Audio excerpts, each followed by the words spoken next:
What's compelling about post-Katrina New Orleans is that it conflicts with your stereotypical sensibilities about what an American city should be.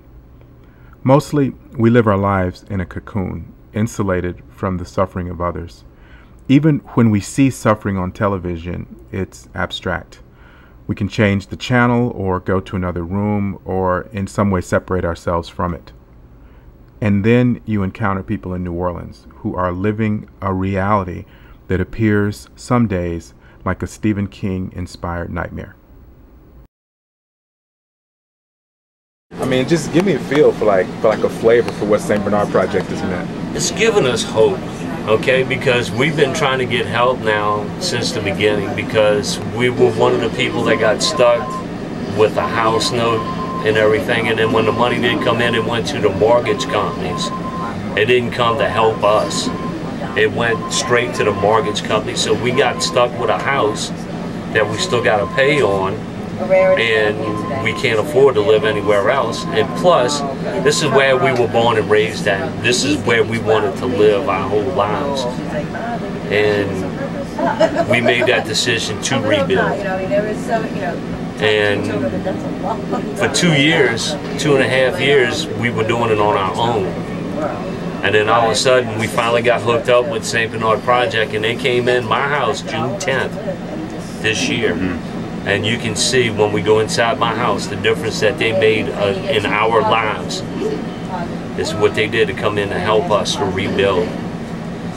And without them, we would have, I guess I'd have lost hope. You know, and we were stuck. What makes a good volunteer? That's what I want to know. Someone who's flexible and hardworking and positive.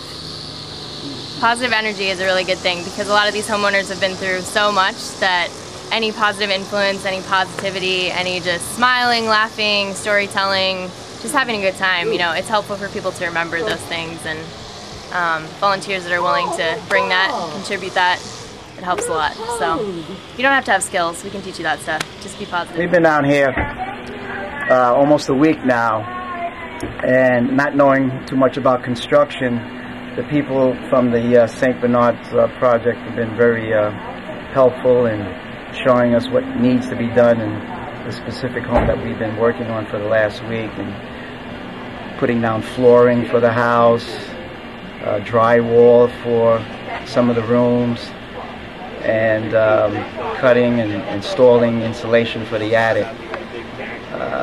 It's been a tremendous experience, and something that I know that my son and I will always cherish for the rest of our lives. And the people whose house that we're working on have been very, very helpful and very open, and wanting us to come back, I'm sure, once the house is completed. Maybe, or if not, this was the bedroom. You got a bathroom there. You got a ceiling fan up here. Yeah, this probably was a master bedroom, because here's a sink, that's the toilet. That's probably was the closet. This was the master bedroom right here.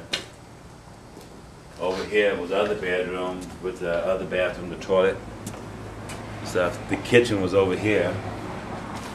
You can look. This is the gas line, the other sink line. Yeah, that's where the kitchen was, the sink and stuff right there.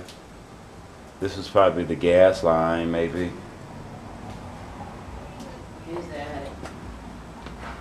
Yeah. Yeah. So what does that mean, bringing this house back to life? From the person that passed in it, her daughter now will take over it. But the history of this house died that night, I guess, when the previous owner, the mother, passed away. And that now the next generation will take over in this house in a rebuilt form. It's like new seeds have been planted, or are being planted now. Flowers. We got a lot of people here, you know, with that company, they just want to plant flowers. Yeah. You come out here too, the house is almost finished, and plant flowers. We get the flowers and stuff shipped down, you know, for that, and have them just go out and do the gardening aspect of it and stuff. So yeah, I just can't really imagine the finished house, with the flowers planted, the furniture on the inside, the house people just walk in. Yeah, we're gonna have to have a box of Kleenex. Yeah. Yeah, for everybody. What's up, brother? I mean, you know harm. Ribbit, ribbit, ribbit. 2 or 3 feet. We took everything in the house and put it up high. The pool table, I had a pool table in the garage. I put everything on top of the pool table. But when the water come in, it took this pool table, took 8 of us to move it. It flipped it upside down in my garage and smashed everything when the water went down.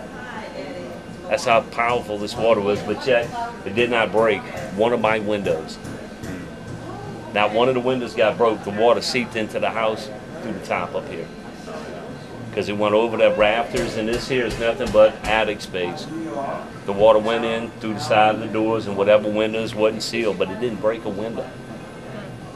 And when the water went out, it didn't break a window. But what was weird, all the furniture went to the middle of the rooms. It was like it had a whirlpool or something. Every room, all the furniture was to the middle of the rooms. That was weird. Did you say your neighbor was on the roof for 2 days? Did I hear you say that or no? 2 days. 2, maybe 3 days. And if you film over here, you can see this house over here. That 2-story house, the hole in the ceiling. Right. There's 75 people in there that they rescued out of there, and 2 of them was deceased. Wow. They had a foot of water on the 2nd floor of that house. They were standing in a foot of water for a day or so. Volunteering is part of my life. As a former Peace Corps volunteer, I know what it's like to help people in need. He's right. Many people are in need. One autumn morning after a particularly high tide, about 1,800 starfish washed up on the shores near Redondo Beach, California.